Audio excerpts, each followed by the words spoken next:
Retour gagnant pour Madagascar sur la scène internationale. Le 16e sommet de la francophonie s'est clôturé avec succès ce dimanche 27 novembre à Antananarive, la capitale, après 2 journées de travail.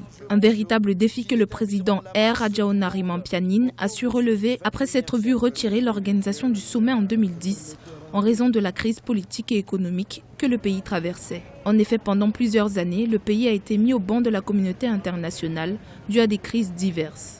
La population malgache tout entière est heureuse, honorée et particulièrement fière d'accueillir ce 16e sommet de la francophonie. Ce sommet revêt pour nous malgaches une saveur particulière, tenant tant au nombre qu'à la qualité de ses acteurs et des participants.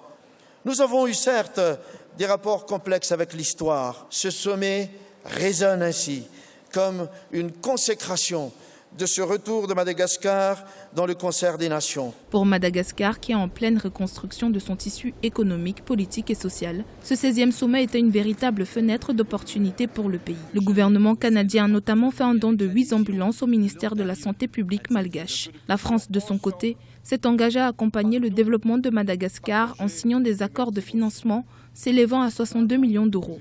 Des actions qui attestent des valeurs de solidarité et d'entraide que les pays de la francophonie partagent.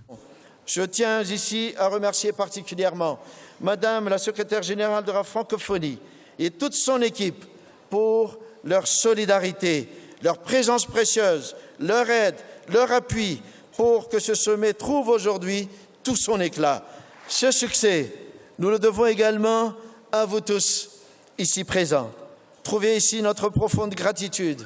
Ensemble, avançons vers le progrès à travers la force de notre diversité et de nos différences. Au terme du sommet, les dirigeants ont adopté la déclaration d'Antananarive et 13 résolutions, lesquelles définissent des orientations pour les futures activités de la francophonie dans les domaines de la sécurité, de l'antiterrorisme, de l'éducation, de la coopération économique, du développement durable et de la santé, pour ne citer que cela.